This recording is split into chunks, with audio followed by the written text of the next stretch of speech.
What's up, my healthy friends? Welcome back to another epic episode. And on today's show, we have some podcasting royalty, but hold your horses. Before we get there, in 2022, it's my mission to coach 300 mums to get control of their emotional eating so they can lose weight and actually keep it off without counting calories or eating rabbit food. And my reason backing that mission is that I believe that making the world healthier and ensuring that you and your kids live longer, healthier lives, not riddled with food-related diseases, I believe that's only going to happen by starting with the mothers of the world and having women and mothers firstly embodying health and secondly passing it on to their children. So if you want to get control of that emotional eating to avoid the sugar binges that often lead to you feeling terrible about yourself, scroll down to the show notes, tap the link to submit an application form for our program, and we'll figure out a time to chat and decide whether you and I are a good fit to work together or not. All right, onto this podcasting royalty conversation. Today we have one of Australia's leading presenters, writers, educators in the area of health, high performance, resilience, self-management, leadership, communication, and more broadly, human behavior. Now, if that list of topics wasn't enough for you, he's also worked as an exercise scientist, business consultant, high performance coach, university lecturer, AFL conditioning coach, which is Australian rules football for those overseas, radio host, TV presenter, newspaper columnist, and is a very successful business owner. He hosts a high-rating daily podcast called The You Project and is the author of 7 books. And just to top it off, is also doing his PhD in neuropsychology. Now, I know many of my listeners already know that I'm talking about the wonderful Craig Harper. Welcome to the show, mate. Wow. Let's hope I'm not terrible after that. Thanks, Matty. Thanks for. I've been hounding you to come on. You wouldn't let me. What was the deal maker? How did I get over the line finally? Oh, I don't know. I think you started to look real to me. You looked like a god for a while there. Don't be ridiculous. Thank you for all those nice words. And the reason that I've done so much is because I'm very old. By the time you're as old as me, your bio will be at least that long. So thanks for having me. It's fun to be here. You're more than welcome. And likewise, you've gotten me on your show a bunch of times, and we're going to do it again tomorrow. So thank you for those opportunities. Pleasure. All right. So because you have done so much stuff, and I've listened to a heap of your shows as well, we're going to have a bit of a conversation about resilience. And I really love this topic, especially because we're obviously coming to this conversation from the wonderful land of Australia, which is, one of the most privileged and fortunate pieces of land on the planet, depending, on your perspective.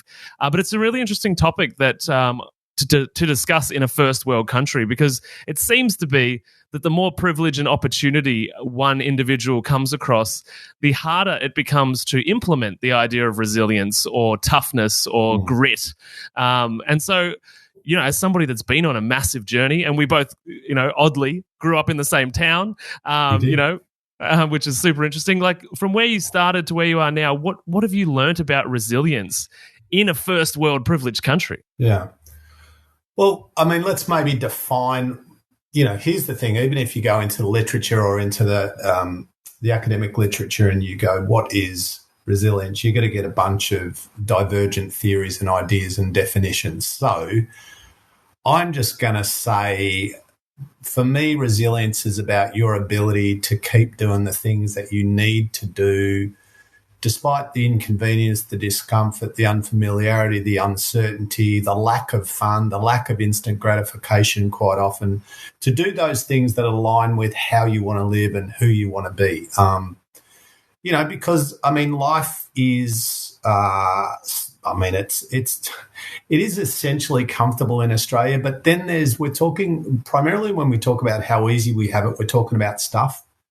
But we also know that in the middle of all of our stuff, our things, our house, our car, our portfolios, all of that visible stuff, that we can be mentally and emotionally kind of not in a great place. So then, one doesn't necessarily equal the other. So I'm always interested in this kind of straddling of the duality of the human experiences, which is the world that I live in and the world that lives in me.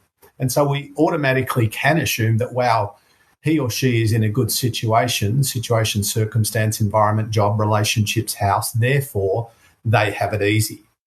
And that's a mistake, because we all know people that have, high-profile people that have been loved and famous and rich that have ended their own lives, some intentionally, some not. But one doesn't necessarily equal the other. So, but for me, as the fat kid growing up in Latrobe Valley, where you grew up, as the kid that was picked last for all the sporting teams and, all that kind of stuff, in a way you go, oh, that was tough. And then I also go, yeah, but compared to what? Compared to being in the Ukraine right now, not tough at all. Compared to other kids that grew up in domestic violence and abuse, which I didn't, not tough at all. So, I think that it's really a matter of perspective. What one person will find incredibly difficult and troubling and painful, somebody else will glide through. So it's more about not so much the thing that's happening, but rather the way the thing that's happening impacts me and then what I do about that. So, like, for example, I've done lots of things in my career, lots that didn't work. I've done speaking gigs that were terrible. I've written things that didn't work, that people didn't like. I've done, I've gone the long way. I've gone to Morwell from Melbourne via, Dubai. Sometimes it's taken me 2 years to do something that later on I realised I could do in a year. But I actually think that adversity and uncertainty and, to an extent, pain and discomfort and all of those things, while being in the moment not great, over the long term, they can be almost our superpower, because I can't build strength if I never work against resistance. And so when I'm obsessed with building a comfortable, convenient life, while it seems like a good idea, on a personal level, when the shit comes, and the shit's coming because it comes for everyone, when the shit comes and I'm built for comfort, I'm stuffed. So, building a nice situation, circumstance, environment, job, bank balance, all of those things, great. Definitely nothing wrong with any of that. But I think also, more than building a great life, my goal is to build a great me. And by that, I mean resilient, strong, adaptable, capable, good at solving problems, good at being calm in the chaos. All that stuff is what for me, I find more helpful in terms of building a great life. In there, you mentioned like the fact that there are people that seem like, visibly like they've got all the materialistic things and all the things that, the paparazzi might put in the news or on social media, and they can still end up in a situation where they take their own life. And I think that in isolation, that definitely provides an example that, material things don't necessarily make some people happy. But I would also say, like, that there's also people on the other end of the spectrum that kill themselves, because they have nothing. And you could argue that both of those people were actually suffering from a lack of resilience, whether it be a lack of resilience for doing what's necessary in order to create more abundance for yourself, or not knowing what to do with the abundance that you've got and the inability to find meaning within that experience. I agree with you. But I think in terms of, and I reckon we need to tread lightly when it comes to suicide, because there are just a lot of variables. And some people are in just such deep emotional distress that for them in that moment, that's the only way. And who am I or you to judge and go, well, they just didn't have enough resilience? I would never say that. But you're exactly right. And I'm not saying that when it comes to money and success in a commercial sense, I mean, you and I don't work for nothing. When I go and talk for banks and bloody big business and all of that, I get paid really well. But I also do a lot of stuff that I get paid nothing for, that I love and maybe get more joy from, right? So it's not about money is good or money is bad, or success is good or bad. I think a lot of it is got to do with what those things mean to us. I think when your purpose is money, there are going to be problems, and maybe this is just my experience, but I was more successful when I was 30 than I ever thought I would be in the totality of my life. Like I had 5 businesses, I had 3 gyms, I had 2 other businesses, I had 100 staff. I was writing for the Herald Sun. I was doing all these cool things. I never thought I'd do any of that. I thought I'd become a bloody boilermaker or welder. Nothing wrong with those professions, by the way. But why I thought that was because I grew up in an environment where most of my mates got a trade, and I thought that's probably what I'll do, despite the fact that I'm about as handy as a banana.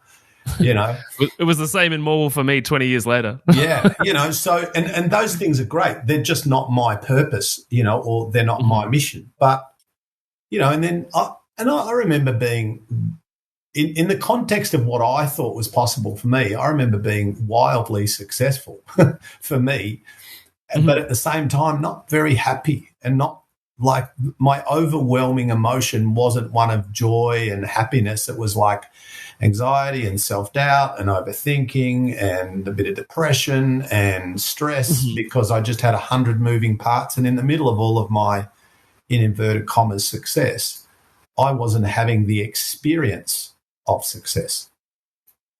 Yeah, no, I totally hear what you're saying, and I think many people in general, but I know as a young man myself, I went through a lot of my teenage years and my early 20s really showing up in the world in a way that I thought I was meant to, rather than just naturally expressing myself. And I didn't even know what that meant, by the way. Like, I didn't even know who I was, and I think a lot of people can get stuck in that that reflection of what's expected from their family members, their peers, social media, and you could argue that much of the retail market thrives on that idea that people continue to project back into the world what they absorb from their social circle and social media.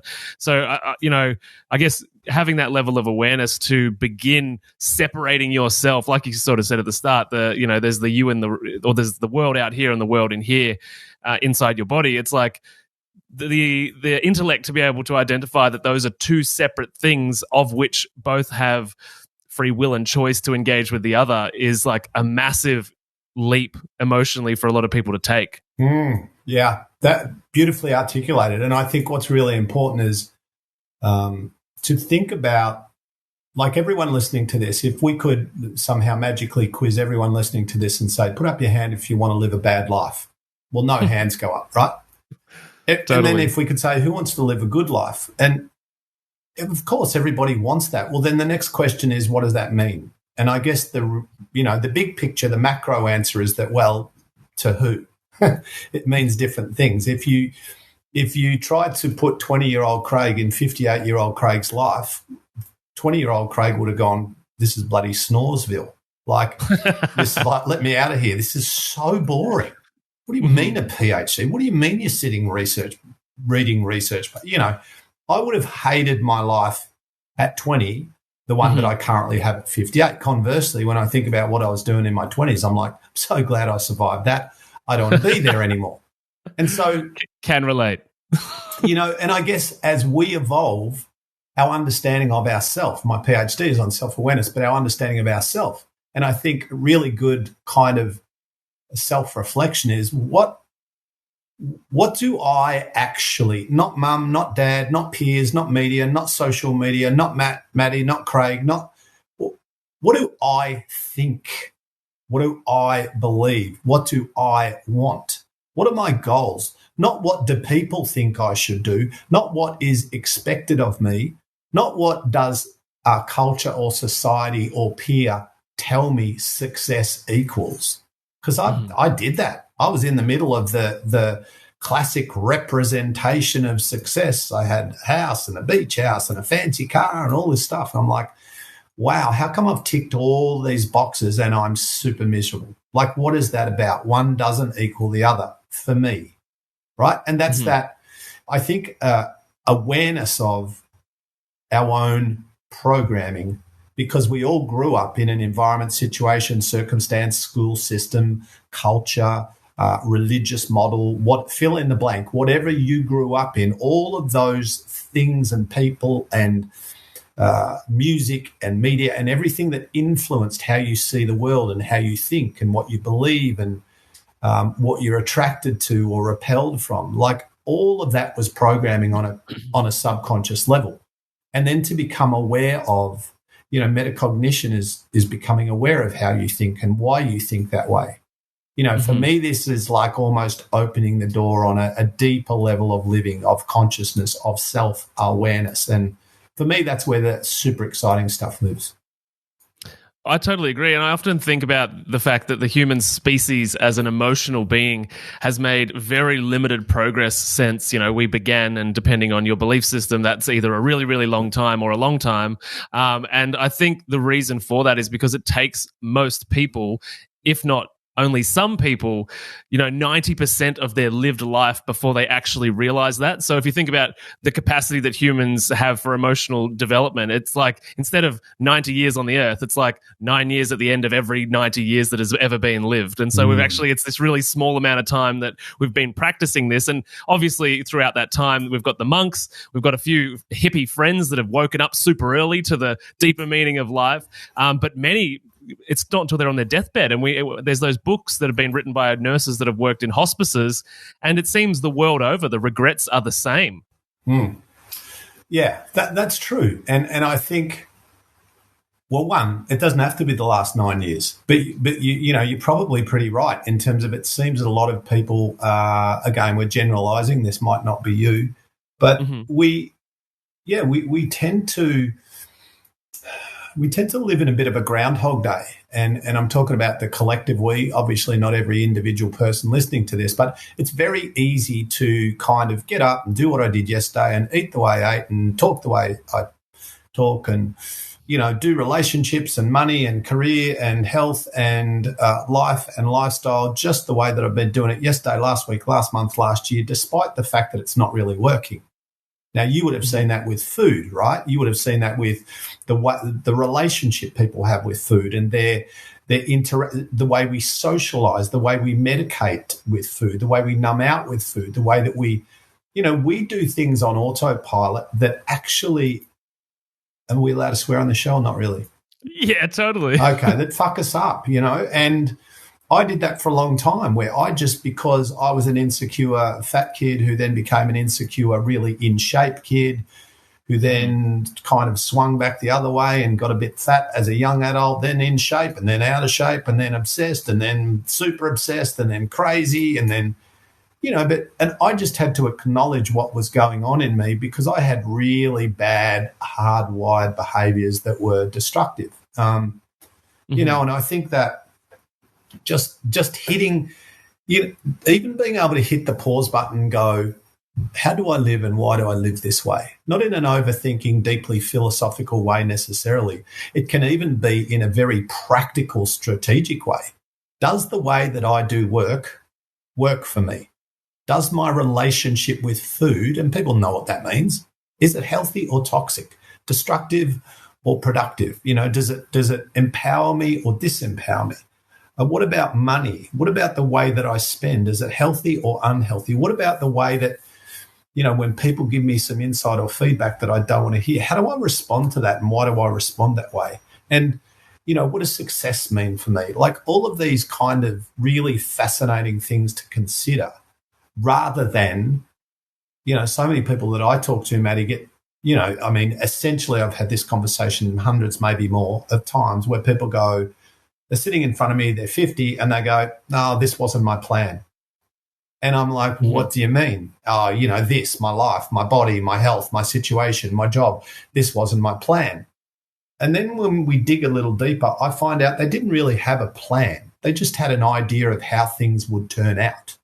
They had a wish list. And I'm like, well, can I see the plan? They're like, what do you mean? I go, well, you said this wasn't your plan. Can I have a look at the plan? What they really mean is this wasn't my vague intention. Yes. I mean, if there's a plan, there's a timeline, there's structure, there's process, there's accountability, there's KPIs, there's a to-do list, there's check-ins. Like, where is that? Let me see that plan. Let me see what you've done, what you're executing. Let me see the intention, the plan. Let me see the strategy around this thing that didn't work out. There is no strategy. There's just I get up every day and I do what I've always done for some people.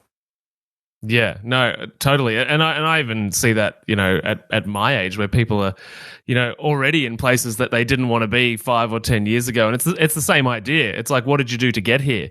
And the other thing that came up as you were talking then was that it's really interesting that the physical, tangible outcome can be the same, whether it be monetary success, whether it be six-pack abs, whether it be, fame or, a successful band or whatever it is.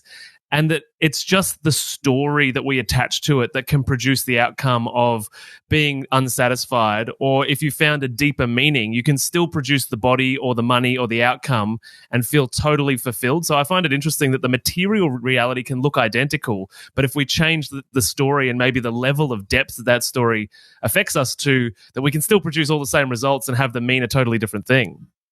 That is absolutely true, because the human experience for me and you and each of our listeners is subjective, which is why I can run a 100-metre race and I can come absolutely last.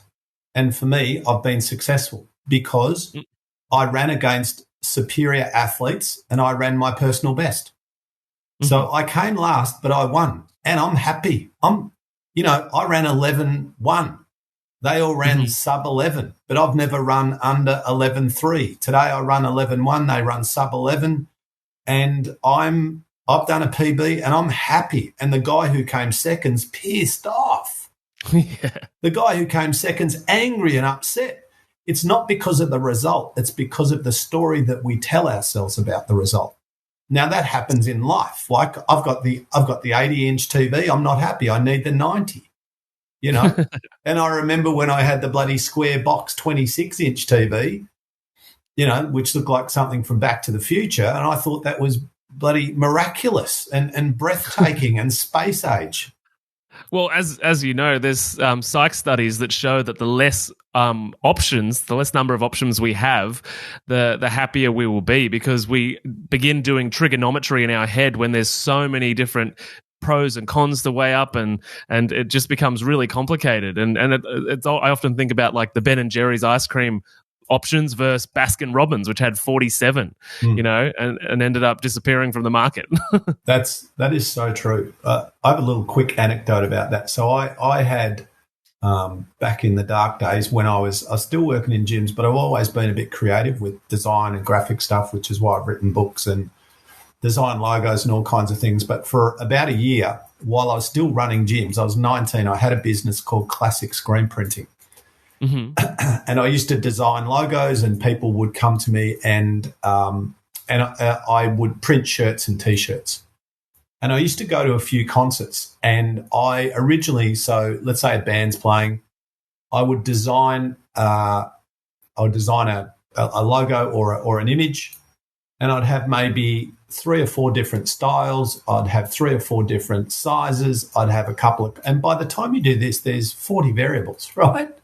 Yeah. And it didn't go that great. And in the end, I used to sell black T-shirts or black hoodies with a white print. That was it. And there was literally, maybe there was, and small, large, extra large or whatever, that used to sell much more. Like way less options, way less variables, way less expense for me in terms of setup, and way better outcomes. So I'm with you. Like if you go and look in the cereal aisle, not that you want to look in the cereal aisle, anyone. By the way, don't take me.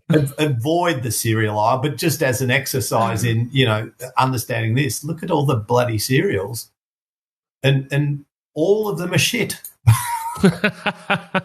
Well, and that makes me think of like whether it be the business world and they tell you to niche down, whether it be talking to people about this conversation we're having, like what is your plan? And people are like, oh, but if I pick something, that means I miss out on everything else. And the irony of doing that is if you don't pick something, you miss out on all of it. That's true. Well, yeah, I'm with you. And having said that, I'm just thinking as you're saying that. So for me, I mean, you specialize and you niche in a way, but you cover a lot of territory within that box that you live. You know what I mean? It's not a small box that you live in.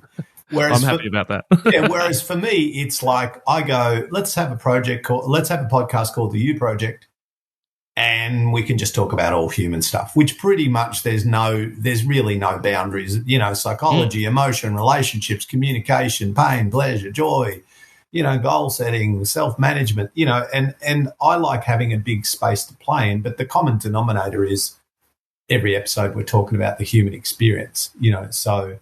Yeah. But I think also, there's certainly like with podcasts like yours and the kind of work that you do, I think which obviously you are very good, and I'm not pissing in your pocket because I'm on your show, but you're very, very good at what you do. I reckon even if you are playing in a more of a niche market, if you're really good, you're going to succeed anyway. Mm-hmm. You know? Yeah. Because it's totally. It's like even when you think about podcasts, and I don't think that, and I mean this respectfully to both of us, your show or my show, I don't think we're the high watermark for podcasting, but I think your show's great. I've listened to a bit. My show's all right. We go okay. But the truth is, I mean, they don't even know how many really, but it's somewhere around 5 to 6 million podcasts in the world. That's not episodes. That's actual shows that have plethores of episodes, right? Well, I mean, you'd want to be pretty fucking spectacular to have a successful podcast because every man and his dog has got one and the barriers to entry are so low. You can literally sit in your mum's basement with an iPhone and know how to use a few things, and now you've got a podcast, you know, or you're Joe Rogan who's got 12 million listeners an episode, or anyone in between. So it's trying to create something that meets a need and resonates with people. Yeah, totally. And I know when I was on the journey of figuring out which, social media thing to go towards, I was originally trying to be everywhere because that was sort of, my naive thinking. And then somebody said to me, what do you enjoy doing? And I was like, hanging out with people and getting deep. And it was like, do a podcast. And here we are. Well, and also the beauty of this is you and I can talk for 20 minutes or 2 hours and 20 minutes. And we could talk about, like, roughly at the start before we rolled, you went, let's talk a bit about resilience. And I went, sure. And we've done that for 4 minutes. And then we've been at a tangent ever since. Guess what? Who cares? Totally. Yeah. Is it a good conversation? Is it relevant? Are people still listening? That's what I think. I don't care. Like last night I had on my show a lady who's a professor of astrophysics, and she's an astronomer. She's one of the leading female astronomers in the world. And I went in thinking, well, I know the moon. That's it. I know the moon. Moon and the sun. Yeah, that's it. That's the end of my astronomical knowledge, right? And it was fascinating. I went in thinking, I don't know how I'm going to make this interesting, but it was really interesting, and she was brilliant. And that's the beauty of, this forum, this medium, where you can talk. I don't know where you are at the moment, but we're in very different rooms in different places. Where are you? What area are you in at the moment? Kensington. Yeah, I'm in Hampton. You're in Kensington. We're nowhere near each other. In the context of the world we are, but in the context of close proximity, we're not. Yet we're doing this awesome thing. We're having this conversation. And I just think from this point of view, from a tech point of view, from a communication, connection, and ease of pushing things out into the world, it's never been better. Oh, I totally agree. And before I move on, thank you for your very kind words. And I'm very much following in the footsteps of giants with you in front of me. So I'm grateful for that kind of support and just you doing your thing. It allows me to model that, Well, mate, you're very good. And I'm not pissing in your pocket because I wouldn't do this. I don't mean to sound, but I wouldn't come on if I didn't think you weren't good and the show wasn't good. And I wouldn't, you're on my show tomorrow for, I don't know, third or fourth time. And the reason is because you're fucking great. Like, there are lots of people who work in your space, but they're very few, in my opinion, in my experience, who are as affable, likable, emotionally, socially intelligent as you, that can disseminate what can be complicated things in a very user-friendly way. And that is podcast perfect. Like, that's what you want. On a podcast, let's get smart people on who can share stuff in a way that doesn't confuse the fuck out of everyone. Let's do that. Yeah. Let's talk about the meaning of life, or subjective reality, or quantum fucking physics if we want, or nutrition, or our relationships, or whatever. But let's also build something that people actually want to tune into, make sense, and hopefully helps a few people. And you do all of that stuff effortlessly. I was really glad when I found you because you're an asset to my show. Yeah, thank you. And obviously likewise, I really appreciate it. And I'm just thinking as you're talking there, like kind of leveraging that idea of podcasts, is that I think there was and the conversation around resilience and people, figuring out what they want in life and everything we've kind of talked about. I think that podcasts are kind of a blessing in disguise in that regard, because we went through this period of the internet and social media where, we've got Silicon Valley full of psychological engineers, and the same in the sugar industry, which are hacking stuff to hack our serotonin, our dopamine pathways to make it, unquestionably easy to hit your social media and watch the, in the early years of business for me, it was like, no, you've got to do, I even used to do 60-second Sunday. And then it was like, no, you need to do 30-second snippets. No, you need to make them now TikToks 15. And it's like, you get to a point where it's just like, you're just chasing your tail trying to share this information. And I think podcasts are really good, especially in the fact that we went through this period of like, hyper accessible dopamine on a minute level. And now we've got people that are willing, and Joe Rogan's been obviously a leader in this space. People are willing to sit down and spend hours of their time consuming an entire idea or an entire conversation. And I think even that as a beginning place for people to start building strength and building resilience and figuring things out is to realize that these whole conversations really do inform you much better than tidbits and 1-minute videos and 15-second snapshots. Whilst there might be little doses of inspiration here and there, they're fleeting. And also, correct. It also tells us that not everything works to the recommended formula. Like, I remember someone saying to me, I put up a video, and they knew much more than me about video production and all that, and YouTube, and they're like, it's too long, it's got to be a maximum of 2 minutes. I remember that. And I think I had in a day like 30,000 views on the video that was too long. Now, I know that's not a million, but like people watched 8 or 9 minutes of this thing that I did, and then some of the other stuff that I've done where you go, don't do that. I did a video, Matty, about you would probably do a better job than me, but it was how to be a world champion pooer. Right. And it was, I can't even remember what it was, something like that. That's what it was about though. Like, and it was funny. And I'm like, well, everyone poos, right? No one wants to talk about it. I get it. I reckon half the world's constipated either regularly or semi-regularly, or let's talk about, let's not do a 3-week bloody workshop on it, and let's not write a book on it. Let's do a cute little video on it. That went nuts. And I mean, not everyone, but most people, because it was funny as well. It's like, let's take the piss, let's have a laugh, but let's also talk about something that, by the way, if you're not having a poo for a week, that is not good for you.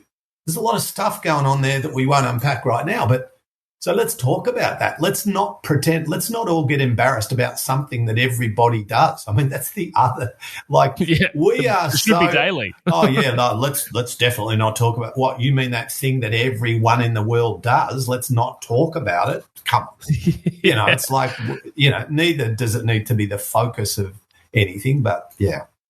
Oh, totally. And there's a number of things that fall into that category, right? Whether it be sex, whether it be emotions for most people, and I can speak for men, that talking about, we all feel this cascade of emotions on basically a daily basis, and it's very weird to express that or talk about it. I think it's weird that there's all these human things that happen every day of your entire existence that we don't share with each other. That is interesting. And I think there's a bunch of reasons, but it all comes under the banner of fear. It's like, what will people think of me? Will people not like me? I don't want to be embarrassed. I don't want to be judged. All fear-related thoughts and ideas. And I get that. But, the irony is too, I don't know if it's I think it's irony. For me, the older I get, the more vulnerable I am publicly, and I don't do it for effect. I personally got tired of not saying some things where I knew, it's like, I could actually help them, but, I don't want to look like I'm not a leader or I'm not a bloody alpha male or what, and I'm not. I'm just a bloke, right? And I've got issues, and I've got bullshit, and I've got dysfunction, and I've had eating issues most of my life. I'm an overthinker. I've got self-doubt. I feel like an imposter. And the funny thing is that you can be relatively successful. I mean, I've worked in telly and radio and written books and done some cool things, and some people would curiously think I'm successful, but in the middle of that apparent success, I still don't feel successful quite often, and I still feel like not good enough. Now, that doesn't mean I'm not good enough, but it doesn't mean that I can't feel that, And so one of the challenges, I think, in this whole how do I manage me kind of conversation is how can my self-doubt and crappy self-esteem at times coexist with the knowledge that I'm not crap, actually. I'm not bad, actually. I'm not terrible. I'm not, I've done thousands of paid presentations, and I can still get ready while I'm standing at the side of a stage and there's an MC on stage going, ladies and gentlemen, our next guest is, and blah, blah, make welcome. And while that person, or he or she, it could be a lady, is introing me, I'm at the side of the stage going, there's this voice going, yeah, this probably be the day you fuck it all up. This is the day you crash and burn. You've gotten away with it for a long time. You've been really lucky. But they're going to find out today you're actually shit, So, and I go, where the fuck does this all come from? Like, I've done this well and I'm good at it. That's why I get asked to go back. But even me right now saying I'm good at something, I'm very uncomfortable with that. That's another issue, Well, yeah, and that's can be both a subjective and an objective thing of who's good at what, and depending on the outcome and the metric that you use to measure that outcome, can be like someone that might have rubbed the wrong way might say that's terrible. That guy was terrible, and then in 5 years they'll be like, actually, really needed to hear that. Well, and also, I mean, you've probably had that as well. I've had criticism and absolute praise for the same presentation on the same day.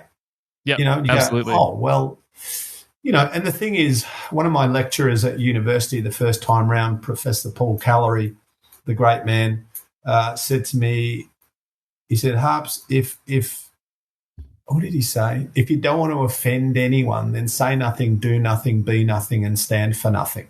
He goes, that's the only way you'll never offend anyone. And even then, you'll probably offend someone. Yeah.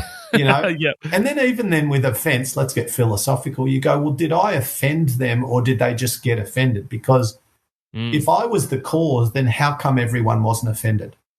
How come it was the one? Yeah. And so is it me? Am I the reason? Because if I'm the reason, why did those other people love it? Am I also the reason for that? So this is a philosophical rabbit hole. Totally. And then, continuing in that direction, I guess, as well, is the confusing nature of us disproportionately giving emotional attention to the one when there's the 99 were good and the one was bad. And so it's like if we were to weigh that up as a mathematical equation, it's the one is basically pointless, but our ego is, so invaded by that kind of comment or offended by that comment that we give all this attention to the one person that didn't approve of us or the one person that didn't have a good experience. Also maybe that's about our crappy self-esteem where we want everyone to love us, and everyone to value us. And look, I mean, this is a tricky subject because right now there's a lot of, for good reason, political correctness talk and energy, and there's also a lot of talk around what's offensive and what's not. But we need to, I think, tread carefully because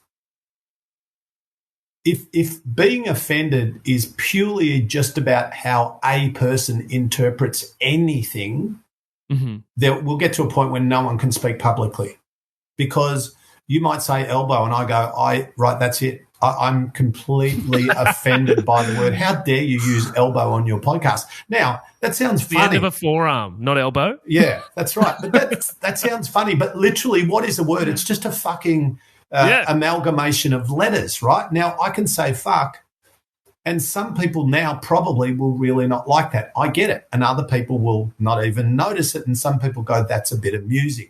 But if we can kind of take the heat out of the word and just go, oh, wow, and we're just using those four letters assembled in that way as an example of individual perspective and response to a stimulus, the stimulus being, in this case, a word, Now, if some people are offended, some people find it funny, some people use it daily. So, if we've got 20 different responses, why is one response the right response? Why do we have to all go, oh, well, Sally's offended, so we should all be offended? So this is, and I'm not talking about things that we might more broadly and collectively agree are offensive, that all the kind of biggies. But when it just comes down to language and interpersonal stuff, and it's like it's a slippery slope, and we don't want to get to a point where, we can't just have conversations without being perpetually anxious about every sentence being filtered. Absolutely. And when you say that, without intending to open up another can of worms that needs another podcast, I think too that with this extreme political correctness and that self-inflicted anxiety, because you don't want to invoke your own negativity towards yourself from offending somebody, is that the more that we lack expression or the comfort in being ourselves or putting words out into the world, the more we suppress our identity, and that desire will explode somewhere else. Like that compression in each individual of, pushing back in their feelings, pushing back in their thoughts, pushing back in their opinions into them.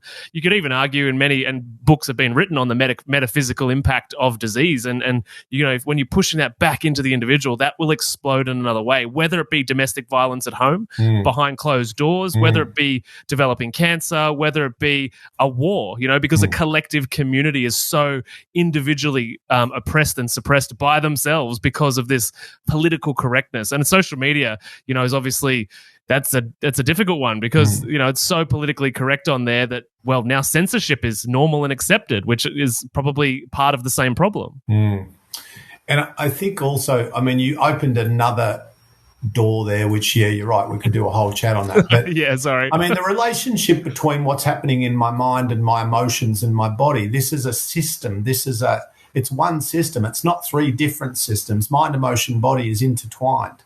And we can separate it, but in reality, on a functional level for the human being, when I have a thought, even if the thought is completely flawed, it's a flaw. And the thought that I have right now is, oh my God, I'm in trouble, I'm in danger. Even if there is no danger, but if I think I'm in danger, I believe I'm in danger, then there's an accompanying emotional response, fear and anxiety, and there's a physiological response of heart rate and breathing, adrenaline and cortisol and sympathetic nervous system and all of this stuff.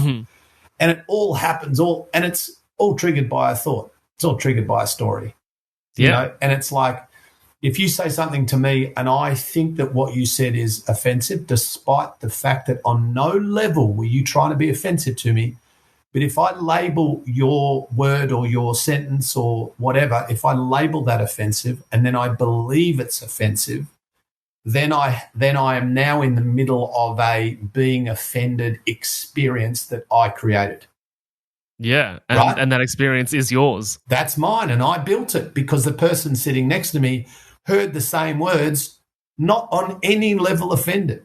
Now, and even when you talk about this, people get offended talking about it, so... But again, this is the metacognitive process. This is literally a psychological process of trying to unpack how we think and why we think the way we do and where these emotional and physical responses are coming from and how, and what part of the problem am I? I assume when I've got problems, I always assume I'm at least 50% of the problem. I never go, it's Matty. He's a dickhead. It's all him. I'm awesome. He's 100% wrong. I'm 0% wrong. Let's move on. If only he would be more like me. Nonetheless, that's kind of how a lot of people think. Yeah. Totally. In the echo chamber of confirmation bias. What do you mean you don't think like me? What do you mean you don't agree with me? Therefore, I hate you. Therefore, I'll criticize you. Therefore, you're wrong. I'm right. It's a dangerous time and place in terms of communication right now because we can't just, and of course, there are limits and levels, of course, but I'm talking about in terms of general dialogue. There are some things I just won't say, even though I believe them, because I know it won't produce a good outcome. I'm not, so I'm not scared to say it, but I just know this won't produce people will misinterpret this and this will create a shitfest. So I don't.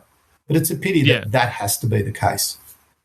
Yeah, and hopefully, I guess, with long-form conversations pulling apart these topics and the growth of podcasts and now YouTube videos going the other direction, they're getting longer and longer, is that we can begin to introduce these concepts that aren't in 3 or 5 or 10-second sound bites that are just the offensive bit, and it's like there's the whole thought and the whole idea, and the individual even said that they don't particularly feel this way all the time, or maybe tomorrow I won't even feel this way about this topic. Yeah. Oh, look, and also, to like, I put up my hand and I go, the biggest problem in my life is me. So, I'm always working on me. I'm perpetually dealing with my stuff. And I think if we're aware enough and okay with being a bit humble and vulnerable and going, yeah, look, I'm definitely part of the problem. And by the way, I've got issues. And by the way, I've got stuff. But I'm having a crack. Like, I'm having a go. And I'm not pointing the finger. And by the way, when things fuck up, usually it's me. It's usually me. I'm usually the problem. And that's not self-loathing, that's self-awareness. But I think this is, when we talk about personal development, which is part of your show, self-management, self-awareness, part of your show, big part of mine, like, this is what we're talking about. Take ownership for what you put in your mouth. Don't fucking blame people. Take ownership for what you do with your genetics or don't do. Take ownership for what you're spending money on. Again, it's not about beating yourself up. It's about saying, what am I producing in my life or not producing, and why? Yeah, and I mean, to come full circle, like, that's probably a great place to start to build resilience, right? Is to just start being aware of what's happening and taking ownership for the things that are occurring. And that won't happen overnight, and there'll be lots of stories that come up and blame that gets put externally to yourself. And it might take a few months or years to really learn the muscle of ownership. But I think that's a great place to start with resilience, because you realize you are the creator of your everyday. Yeah, the muscle of ownership. There's your title right there. I like it. There's your podcast title, the muscle of ownership. It's true though, and it's we need to be prepared to work on us, and we don't need to pretend that everyone else is right or everyone else is wrong. But the only person that I can control or want to control is me. I can influence people, which I do through my work, which is nice. But even then, when people sometimes contact me and go, I've done this and all this amazing stuff because of you, and I write straight back and go, definitely not because of me. Definitely because of you, because I'm just the theory guy. Even now, this podcast, what is it? It's two blokes talking. It's two blokes talking. It's theory, it's ideas, it's words, it's stories, it's insights. That's all it is. And how much value people will get on a really fundamental level, the value is in what you do with what resonates. Yeah. What can I take away and apply or try and get some shift on planet me? What can I use? And conversely, if all people want to do is listen and be entertained, that's cool too. Yeah, absolutely. Everybody's writing their own story, right? Correct. Now, I know you're a busy man. Got 2 quick ones for you. Where can everyone find you, the U Project, and all of your stuff online? So craigharper.net, the very not creatively named website of mine, craigharper.net. You can follow me on Instagram at Whiteboard Lessons, one word. Facebook, hit me up. My home address is, just kidding. I'm all over the joint. The U Project, go to the podcast app on your phone, the U Project. I'd love to connect, and I'd love you to reach out and say hello, and you can hear Matty on my show tomorrow. Well, I don't know in context to when you hear this, but as I am today, tomorrow. Yeah, totally. Amazing. And for everybody listening, all of those links will be down in the show notes below, so head down there to get your piece of Craig. Everyone needs one. And if you've enjoyed this episode, share it on social media, share it with anyone you think that might benefit from this kind of conversation. Just leverage us to plant a seed. I like to think that people use me to bring up difficult conversations so they can blame me and not their partners for ruining their day. Which is why I want to rename the podcast to Matty Ruins Everything. Anyway, last question. What do you believe is one piece of health information more people should know about? Wow, that's a big question, dude. Look, I'm going to go with sleep, just because sleep is one of the killers if you get your diet right, your exercise right, lifestyle right, but you are underslept chronically and continually, it's going to fuck you up. Let's be clinical about it. It's so getting sleep right. Now, getting sleep right I'm not giving you a strategy. I'm just talking about that. So I know for me, I wasn't a great sleeper. I changed a few things around. I now sleep like a champion, and my health and my immune system and my energy and my cognitive function and my recovery from training, so many things are so much better because I now sleep well. So I would say, look, there are so many variables, but sleep is super crucial. I would totally agree. Mate, thanks so much for being here. I'm rapt that you found the time in your super busy schedule to come and have a conversation, and I look forward to catching up on your show tomorrow. I'll see you tomorrow, son. You be ready. Thanks, everyone. See ya. Thanks, mate. Bye.